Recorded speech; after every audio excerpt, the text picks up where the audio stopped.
bonjour à chacun et à chacune d'entre vous. Alors, bien content de vous retrouver en ce dimanche 26 juillet. Bonne fête de Sainte-Anne. Oui, parce qu'en ce 26 juillet, c'est l'anniversaire, c'est la fête, c'est la journée où on souligne Sainte-Anne plus particulièrement. Alors, il y a probablement des activités qui se déroulent dans diverses églises qui ont comme nom Sainte-Anne. Entre autres, je pense à la basilique Sainte-Anne de Beaupré. Malgré toutes les restrictions, il doit y avoir probablement des activités qui se déroulent en lien avec cette grande fête pour nous, les catholiques, la fête de Sainte-Anne, la maman de Marie. Alors, en ce dimanche matin, nous accueillons une toute petite page d'évangile, quelques lignes, mais qui, je pense, regorge de beaucoup d'éléments qui peuvent nourrir notre vie de chrétien et de chrétienne, notre vie de baptisé. Fidèle à notre habitude, bien sûr, nous allons accueillir cette parole de Dieu. Encore une fois, nous sommes dans l'évangile de Matthieu et en lecture continue. Nous sommes dans la période des paraboles. Alors, ce sera deux petites paraboles qui nous seront offertes ce matin. Et par la suite, eh bien, on priera ensemble à l'aide d'une prière qui a été composée suite à la rencontre d'un groupe connecté La Parole déconfinée. Et c'est le groupe qui était à 9 heures le vendredi matin. Alors, c'est ce qui clôturera notre petit temps de méditation ensemble en ce dimanche matin 26 juillet. Alors, c'est encore un bonheur pour moi de me retrouver avec vous, même si je ne suis pas en direct. Sachez que je pense à vous parce que c'était une habitude pendant plus de 12 semaines, à tous les dimanches à 9 heures, je me retrouvais avec vous. Donc, soyez assurés que je ne vous oublie pas, que je suis avec vous là où je suis. En fait, je suis présentement dans la belle nature. Et je me ressource et je prie pour chacun et chacune d'entre vous. Prenons un temps pour faire silence en nous, faire silence autour de nous, afin d'accueillir la parole de Dieu de ce dimanche 26 juillet. Prenons le temps de faire toute la place à cette parole de vie qui a peut-être quelque chose à nous dire, à nous révéler de Dieu. Je nous invite à être à l'écoute. Prenons quelques instants de calme et de silence avant d'accueillir le texte de l'Évangile selon saint Matthieu.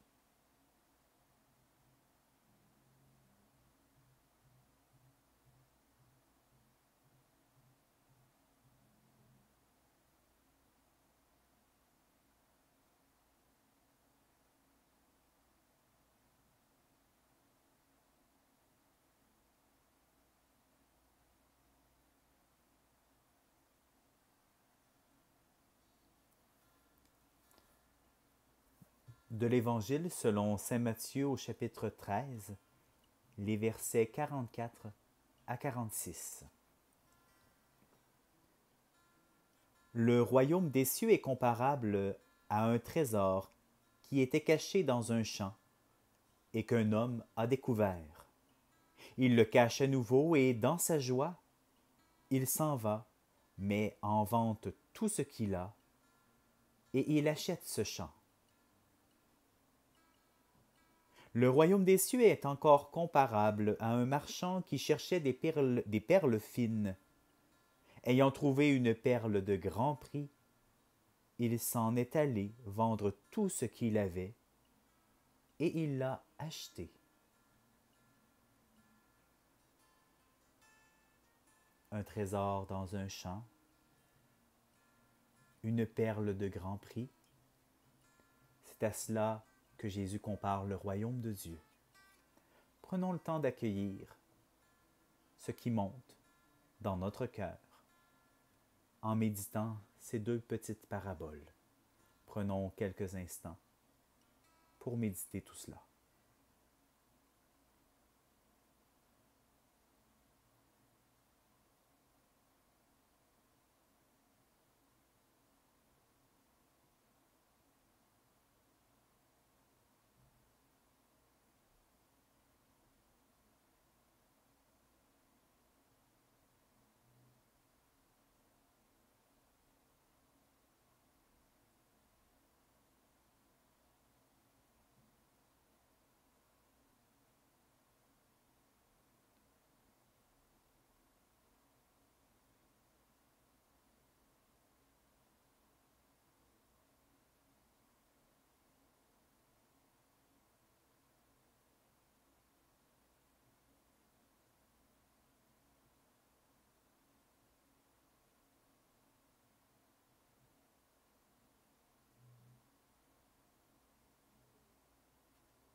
un trésor, une perle très précieuse.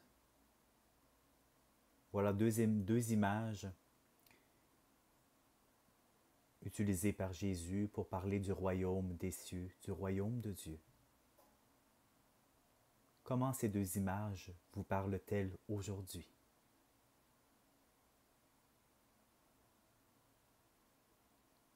Quand vous entendez l'expression le royaume des cieux ou le royaume de Dieu, y a-t-il d'autres images qui montent? Pour vous, qu'est-ce que le royaume de Dieu?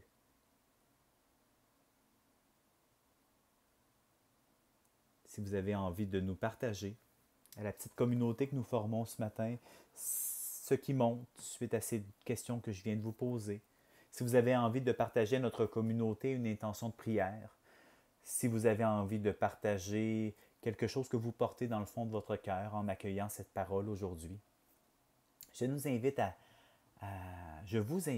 à nous partager tout cela dans les commentaires en dessous de cette publication, en dessous de cette vidéo. C'est toujours une grande richesse de pouvoir vous lire et pouvoir échanger avec vous. Donc, n'hésitez pas à le faire. Il n'y a pas de mauvaise réponse. Ensemble, on s'approprie cette parole de Dieu qui se veut vivante et nourrissante pour nous aujourd'hui. Concluons maintenant notre temps de prière à l'aide d'une prière qui a été composée suite à une rencontre d'un groupe connecté La Parole déconfinée. Accueillons cette prière. Faisons nôtres ces mots.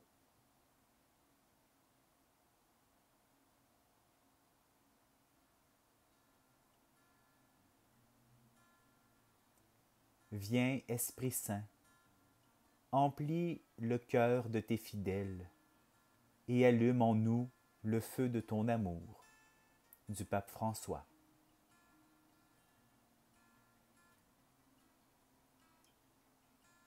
Seigneur, tu déposes en nous la paix, la lumière et la joie.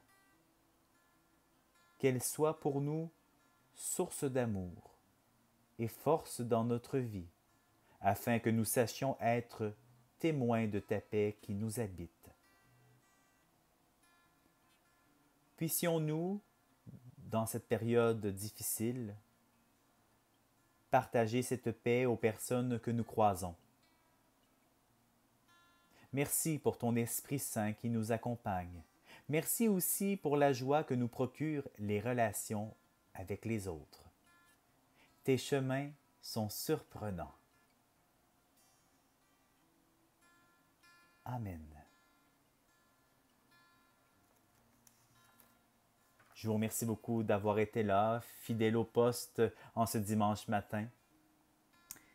Je nous souhaite encore une fois une bonne Sainte-Anne, je nous souhaite une bonne semaine. Profitez-en, savourez le beau temps, profitez des relations que vous avez avec vos frères et sœurs, avec vos amis, avec votre famille. C'est tellement précieux. Et j'espère que cette parole de Dieu va vous alimenter toute la semaine. Je nous dis à dimanche prochain. Ce sera un plaisir pour moi de vous retrouver. À bientôt. Prenez bien soin de vous.